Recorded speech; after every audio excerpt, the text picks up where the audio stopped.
Hello, my friend. Welcome to the podcast.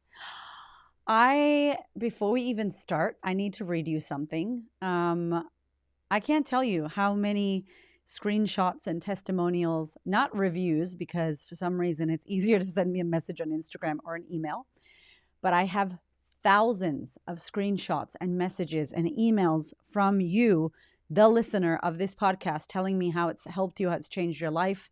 I recently did a single ladies series playlist on Spotify. Unfortunately, the other platforms don't let you create a playlist, but I did that.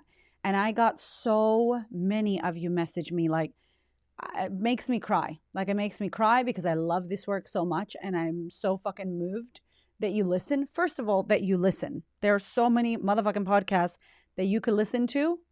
And the fact that you click and you listen to mine blows me away. The fact that you listen while you're walking your kids or walking your dog or driving your car or in really intimate places and moments, and I get to be in your ear, like, makes me like so emotional. So thank you for being here and thank you for choosing this episode and this podcast, and fucking thank you. If I haven't said it enough lately, makes me like done. I'm done. Like, this is the goal. This is the dream, and you're doing it, and we're doing this. So I love you. I want to read this from Jasmine, who made me fucking cry when I read this. She sent me an Instagram message. Hi, dearest Erica. I've been listening to your podcast for about a year and a half or so now, and I recently bought your book. And halfway through it, and I wanted to tell you that you have changed my life.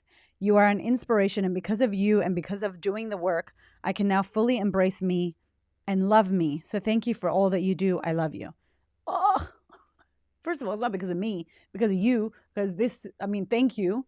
But it's because of you, Jasmine. You are doing the work. You could easily listen, binge listen, and not do anything. Anyone can listen to podcasts and do nothing. Most people do, unfortunately. It takes something different to listen and actually apply what you learn. And if you listen to this podcast, you know I give book recommendations. I'm constantly giving you questions to journal and question and marinate on. I'm constantly inviting you to do things like come to a free training, buy the book, join the sisterhood. So thank you. And I sent her a message back on video. And she was like, oh my God, what? I can't believe you recorded me a personalized message. Yes, I do. If you send me a message, I will always reply. It takes me ages sometimes, but I do reply because I think it's important. Like, I said to my husband when I got this message, it's making me cry. I said to my husband, like, this is the fucking shit that I never want to forget. Like, I never want to get so big in our business that we don't reply back, that we don't read these messages, that we don't feel the words that the people that we're doing this for are sending us. And it's a big part of my life. Obviously, I'm not fucking huge right now in the time of recording this, but my goal is to reach millions and millions and millions of women. Like, I want some Tony Robbins woman, pink ladies impact. And I can imagine Tony Robbins doesn't read all of his messages. I can imagine he gets messages, or Oprah, gets messages about how the people she's changed lives or saved them from something or something like that. And I get it. I get when you get to a certain place, you can't reply to everyone. I burnt out trying to do that 2 years ago. But fuck me if that's not like something that I want to listen to, something that deserves our attention. Like, the whole reason we do this work is because we give a fuck. We want to help people. We want to support people. We want to guide people. Specifically for me, women who have been through hardship. I don't care if it was you got bullied when you were a kid, or your parents divorced or broke up, or you were sexually abused, or you were fucking kidnapped, or your husband died. It doesn't have to be my trauma. But the fact that women feel lost and don't know who they are, and they self-sabotage, and they doubt themselves, and they doubt their fucking ability, and they stay in relationships that they should not be in, and they get treated like shit, and they treat themselves like shit. Like, that to me is my motherfucking mission. It puts me on fire. My body is fucking shaking right now. That's what I'm here for. And then to have people listen and send messages like that, and we don't open them, or we don't get to reply to them, like, ooh, it fucking hurts. So I said to my husband, I'm like, I would fucking hire someone to bring to the table every day the fucking messages that we've had, the life transforming shit. I would make that a part of my business structure. That would be a high value of ours, that we need to listen to the stories of the people that we're creating this fucking content for. So of course I'm going to message you back. And of course, if I don't, it's not because I'm an asshole. I have 2 kids. I have a husband. I've got the business. I've got my clients. But I really, really, really, really appreciate you. Like, if you don't already know, come close. Come close. Thank you. Thank you. Thank you. Thank you. Thank you a million times. It means the universe to me. You would never know what that fucking message, all the messages that I get mean to me. The fact that you listen. So I know that was a big, intro, and I didn't plan to do all that. But it's important for me. It's important that you know that this is not just a podcast I want to do or a program I want to sell or something I'm ticking a box. This is my fucking life's work. This is my sole mission on this planet. That's why I'm here. I will talk about this shit till I'm gone. I'll talk about it as a fucking ghost. I will come back and haunt your ass and tell you to believe in yourself. Okay? So, with that, let's get into today's episode. Okay, my friends, so today we are talking about imposter syndrome. What a juicy topic. What a big one. This is something that I realized when I was looking through my catalog. I haven't spoken about this specifically on its own. I feel like it's one of those things that gets wrapped up in with a lack of confidence, a lack of self-belief, caring too much what people think about us, not feeling good enough, anxiety of ourselves, not loving ourselves, not valuing our opinions. It kind of gets wrapped up in there. However, it's a big one. When I speak to women and I go to events where I'm speaking on stage and I come up to women, so many women, especially women that are going for their goals, women that are high achieving in their business or at their work, women who want to do great things, that are trying to hit their goals and make their dreams come true. Every single one of them is like, I have imposter syndrome. And I hate syndromes, first of all. I don't like syndromes. I don't like labels. I don't like them. Doesn't mean they don't exist. I'm not saying you don't have a syndrome or you don't have a label. I just don't like them. I don't like them because I'm sure if I went and got a test, I'd have ADHD, or I'm sure that if I went and took that test after I had my babies, I would have postnatal depression, probably still. It's fucking hard, motherhood, and it doesn't mean, I know some people like to know what they have to help them quantify and work out what they're going to do next. But I'm mindful that I want to know the meaning. What does it mean that you have imposter syndrome? What does it mean that you are now this label?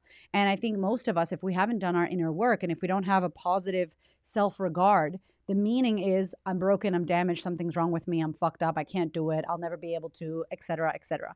So I'm really mindful with wording. I don't like labels. That said, a lot of people identify with having imposter syndrome. And I wanted to talk about this because I think it's an important thing that will come across your life. You will come across it. And I think when I was, getting my notes together for this episode, I'm like, do I struggle with imposter syndrome? Have I struggled with it? And in my life right now, I don't struggle with it. And I thought, why? Why don't I struggle with imposter syndrome? And it's not because I'm super cool and amazing and the queen of confidence. I'm not. It's because I reframed it. And so I want to share my reframe with you. And I want to talk about imposter syndrome on this episode. And maybe this will help you. I don't know, but hopefully the reframe will support you. Let's reframe. So when I look at imposter syndrome, I think about let's look at words, right? This is part of the reason why I hate fake it till you make it. And if you haven't listened to my podcast about that shit, please go listen. It fucking pisses me off. Worst advice we've ever been given. Anyway, let's talk about imposter syndrome. Imposter. That alone. That word alone, I'm like, I don't associate with that word because it means fake. It means you're not real. It means you're not the real person. It means, there's a game that my kid plays, or he was playing. He's not playing it anymore because I think it's inappropriate, and he's 8 years old. And it's called Imposter. And it's like you have to find out who the mole is in the group, and you got to take the mole down. So who's the imposter? Who's the fake one? Who's not the real one? And so I'm really big with words. And so when I think about me being a speaker, me trying to be a coach, me going to school to be a psychotherapist, me trying to speak on stages and doing my mission shit like Tony Robbins, but in my way with women in pink. It's got to be like that. Like when I think about who I want to become and the goals that I have for my life and my business and my impact, I don't see myself as an imposter. Because my relationship to the end result versus the big picture versus the current reality of where I am now, that gap that I have, I think it's normal. I think it's normal that I get scared to speak on stage in front of 1,000 women on International Women's Day when I manifested that fucking experience. I think that's normal.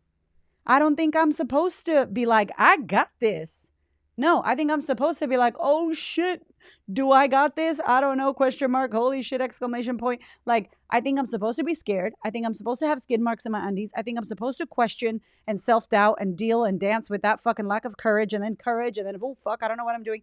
I think I'm supposed to. I think you're supposed to. I think that is what's supposed to happen. I think that's air quotes normal. So then my relationship with not being where I want to be yet, my relationship with not reaching the goals I want to reach yet, my relationships with my lack of confidence speaking publicly, all of that, my relationships with my lack in general are positive because I go, duh, that's supposed to happen. I see that as normal. I see that as, of course you're scared as fuck. You've never done a TED Talk. That makes total sense. High five. Be scared. Go do it anyway. Of course you don't know what you're doing. You don't really speak up at work and now you're about to speak up. Of course you're scared and your stomach has fucking butterflies having a disco party in there and you want to throw up and you want to shit yourself and pee on yourself and do all the crazy bodily, of course, like duh. So I have reframed what it means. And when I look at the word imposter, I don't see myself. And I want you to ask yourself that question. Can you genuinely look at yourself and say, you're an imposter? You're not really who you say you are. You're not who you want to be. Now, I'm not asking you, are you skilled at it? Do you feel comfortable doing it? I'm asking you, can you really sit there and look in the mirror and be like, I'm an imposter? When you are actively trying, when you are actively listening to this podcast and doing all the work that you do in your life, when you are actively trying to be the next level version of yourself. I mean, I feel like an imposter would be like if I put on a fucking cop uniform and walked around being like, hey, you're under arrest, or pull over and try to pretend that I was a fucking law enforcement person. That would be an imposter. I'm impersonating a police officer or putting on a suit for doctor suit and scrubs and rocking up at the hospital being like, all right, who's ready for surgery? I would feel like an imposter. I'm not trying to be a doctor. I'm not trying to be a fucking police officer. I have no skill set of that at all, and I'm not trying to become that. I'm trying to become a psychotherapist. I'm in college right now, which I had to do a podcast about that. I went back to college at 39 years old. I'm going to be 40 soon. And I'm like, I'm going to college. Not went back. I never fucking went. I'm going to college at 40 years old, right? I'm not a psychotherapist. I'm a fucking massively amazing coach who knows other things, right? But I'm not a psychotherapist. Am I an imposter? Do I get imposter syndrome when I'm studying psychotherapy? No, because I'm a student. Does that make sense? Like, I want you to think about, why are you calling yourself an imposter? And the women that I speak to who struggle with this, they are business owners. They're out there speaking. They're out there building their businesses. They're out there in amazing jobs. Like, basically, you got the job. How are you an imposter? You got the role. You built the program. You did the thing. You had the kids. Whatever it is that you're doing, how are you not real or fake or an imposter? So I want you to question that, first of all, because I think that words are important. And I feel like we talk a lot about imposter syndrome, but we don't break down imposter. What the fuck is my relationship with the word imposter? Ask yourself that question. Are you truly and really an imposter? Can you say that about yourself? So that's first and foremost. Secondly, my reframe with imposter syndrome is, I'm not good at that yet. I'm not good with money yet. I don't have the love of my life yet. I don't know what an amazing relationship and a healthy relationship is yet. I'm not an amazing speaker yet. Add those 3 little words afterwards, yet. I haven't made it the way I want to make it yet. That's it. You haven't made it yet, but you're trying. Like, you're in your process of becoming. You are every day trying to be a better version of yourself, so you're in it. So yeah, you don't have it yet, but it's coming. It's on the way. It's around the fucking corner. But if you stop and analyze how you're an imposter and how you're not good enough and how you have shit and how, that's like a crowbar in your whole practice of becoming and your whole practice of creating confidence. That is like not what you want to be doing if you're wanting to excel and create what you want. So I think the reframe is super important before we get into this whole thing with imposter syndrome. I've got some notes for you as well, because it's a big topic and I realize I haven't spoken about it at all. So here are the things. Number 1, I want you to start paying attention to where you feel like you're an imposter. That's first and foremost. Pay attention. Where do you feel like that? Oh, I feel like such an imposter. I have imposter syndrome. Stop saying that, first of all. Check in. Do I feel like an imposter in this area of my life? Where is there evidence to show me that I'm not? Where's there evidence to prove to me, to myself, not anybody else, that I'm actually not an imposter? Many of you that listen to this podcast are doing amazing shit. You're actually an amazing human being, and you're being really mean to yourself, and you're not giving yourself a fucking break. And my job here as your big sister in the Bluetooth is to be like, yo, what you doing? Hold on a minute. Check yourself. Let's ask. Let's check in. Are you truly an imposter? Are you fake? Are you not really who you want to be? Really? Or are you just in your process of becoming? So really, number one is recognize that and check in with that. And secondly, I'd say, what are you great at? We focus so much on what we're not doing and what we don't have and who we like, all the negative shit, our mindset. And this is our brain. Thank you, 200 million year old reptile brain. Thank you very much. Looking for the danger, looking for the bad shit. I get it. And we are just wired to look for that. But what about the good? What about the evidence that says that you are fucking resilient because you made it to this place?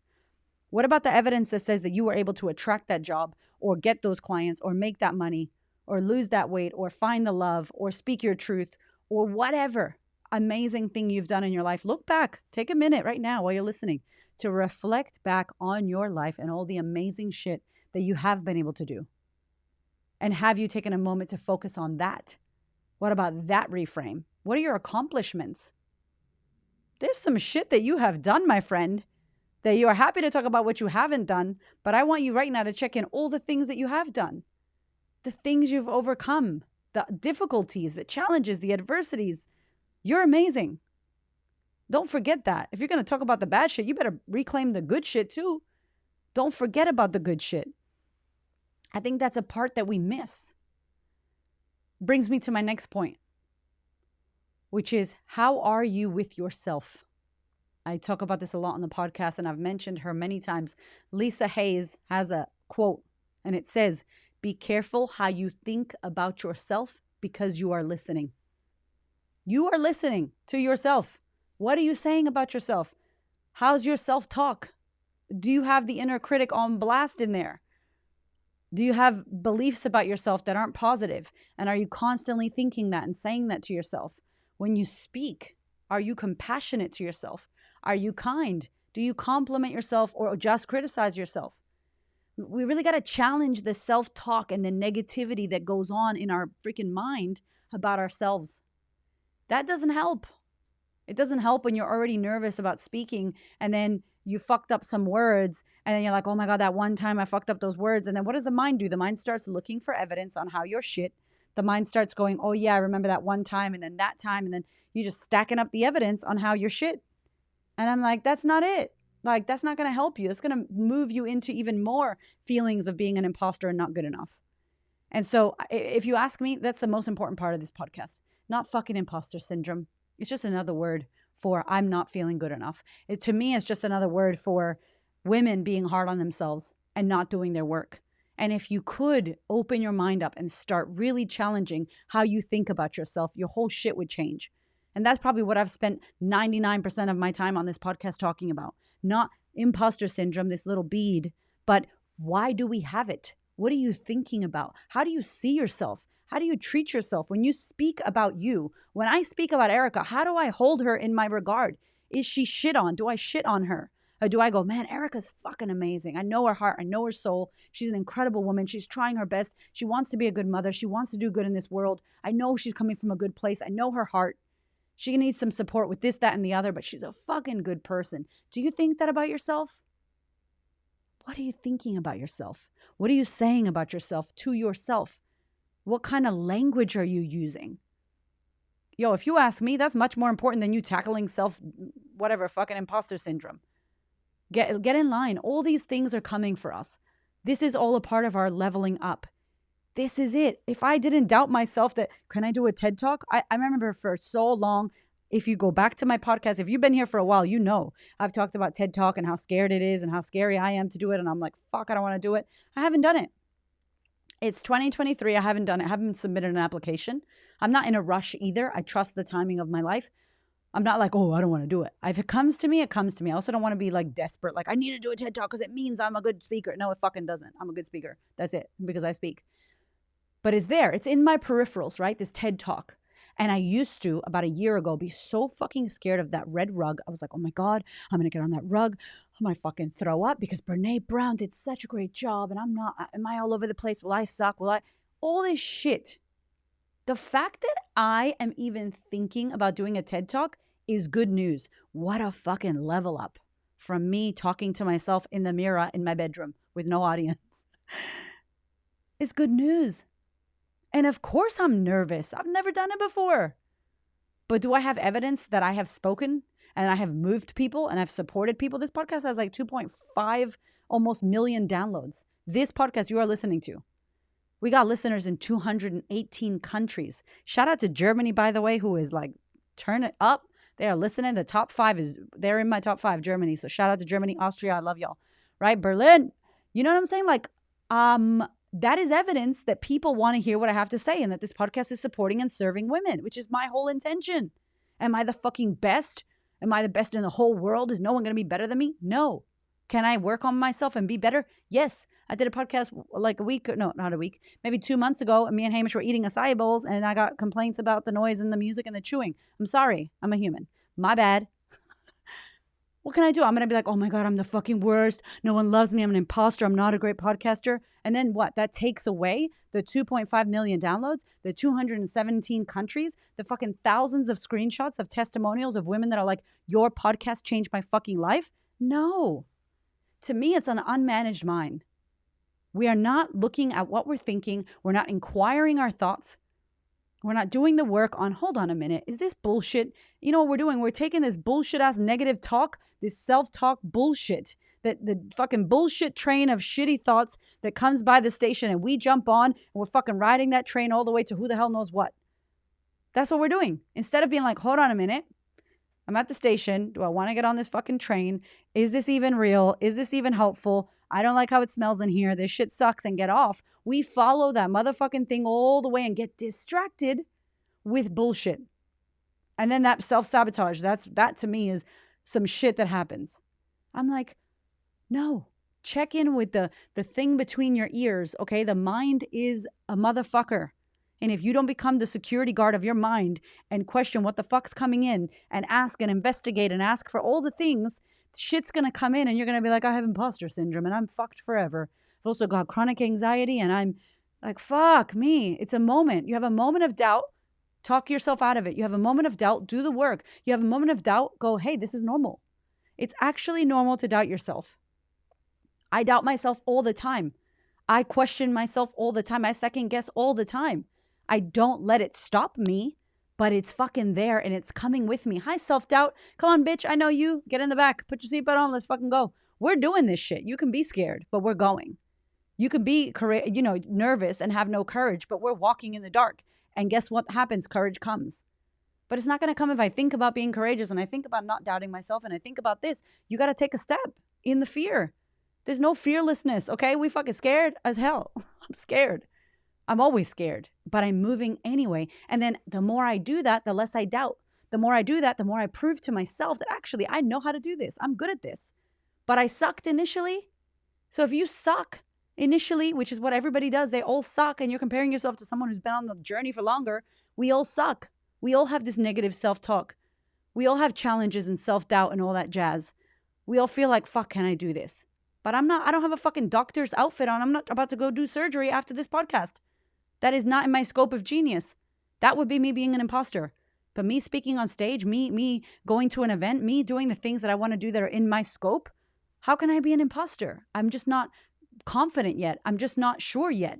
But if I look at my life and check the evidence, which is what I'm asking you to do, and manage your fucking mind, you can eradicate that shit from your vocabulary. You can reframe the way you even see imposter syndrome. You'd be like, I don't resonate with that. That doesn't align for me. I don't identify with being an imposter. I'm sorry. It's not my problem. And I don't identify at all. And it's not because I'm special or fucking cool. I have no reason to not. I just reframe the way I think about it. I'm going to give you a few other things that are important to me. You need to get around really great people that believe in you. When you fall down, which you will, who's supporting you? Who's kicking your ass into gear besides me in your ear? Who's kicking you back? That rhymed. Watch out. Who's kicking your ass and getting you back on track? Do you have a mentor? Do you have a program? Do you have a community? Do you have a good support system? Do you have good friends, good people around you, a good partner, a good loving relationship? These are all things that we need when we are moving through this experience of life, because shit's going to hit the fan and feel hard. And to me, it's like the people that are around me, my network of supportive friends, the programs that I'm a part of, my therapy, my coaches, my mentors, these people have completely changed my life. The women that are in my life right now, they encourage me, they support me, they remind me of my greatness when I forget, because I forget, we forget. You share this with other women and you're like, oh my God, I feel like this too. Oh my God, I doubt myself too. You start to feel so normal. You start to not feel so fucking special with your little problem by yourself. This is why I love, I'm not saying this just to say sisterhood, but this is why I fucking love the sisterhood in the community, because we don't do this shit on our own. We don't think special, oh, poor me, I'm the only one. No, you see other women, you're like, damn, this is common. And it is common. And I think that one of the big things is like our societal expectations and gender stereotypes that women are supposed to do this and women naturally lack confidence and we're not as confident in ourselves. And culturally, the conditioning that we have culturally can make us feel like shit. Who are you? Why are you doing that? You should be home watching the kids. You know, I'm Latina, like our background, and it doesn't matter Latina. It's the same shit as any other culture. I listen to so many cultures being in Australia with no Puerto Ricans, my Sri Lankan people, my Greek people, my Italian people, like all these countries that are around me, same shit. Cultural conditioning that we don't feel good enough. We feel inadequate. And then stereotypes about women. If you work in a male-dominated industry, or women, if you look at the research of women, we are so competent and we will doubt ourselves a million times over. A man will be like, I don't really know how to do that, but I'm going to do it. Yeah, I could do that. And they put their hand up and they're like, I could do that. And they have so much belief to do it. And we're like super skilled. And then we're like, yeah, but I'm 99% perfect, but I need to get that last 1% or I'm not going to apply for the job. It's wild. And this is the shit that's happening. And if you're in a company where there's limited representation of women, if you're in a world where you don't see women of color, or you don't see women in positions making it happen, you don't see women, there's so much lack of representation of women, never mind women of color. Next level. That fucks with our conditioning. That fucks with the way we internalize, am I good enough? Can I do this? Can we do this? Right? Like when women share stories and you see success, like that's what I talk a lot about Viola Davis. I talk a lot about Oprah because they got a fucked up ass traumatic past, yet they became who they are. They could have not been who they are. They could have easily been on drugs, on the streets, homeless, addicted to drugs. They could have been a hot mess express. Their life was a hot mess express and they did the work that they needed to do to become who they are now. That to me, I'm like, that's all the representation I need. I don't need 50 examples, by the way. If you see one woman who's doing something that you're like, I want to do this, can you level up your belief that you can do this? Like you can. When we see other people do this, we can do this. So I hope what you're getting here is that we need to be kinder to ourselves. We need to reframe what imposter syndrome even means. We need to challenge the fucking monkey mind that is saying bullshit about our worthiness and the beliefs, and not believe everything you think. Do not believe. That is not recommended, okay? Do not believe everything you think. There's so much going on in there that is not supporting you. Get around good people, get around mentors, get around a community of women that are going to uplift you and remind you of your fucking brilliance.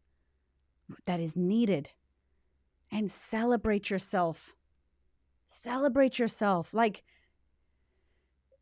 there's so many things that I see in my programs, in my sisterhood program, in my startup squad program. Women are making money. Women are clearing their debt. Women are doing all kinds of amazing shit. When I'm like, share a win.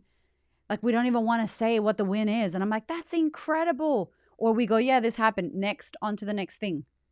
It's like, celebrate the shit that you do well so that when you are in a moment of having an imposter situation or self-doubt, you go, actually, hold on a minute. I was the same person who did that. I'm the same woman who did that great thing.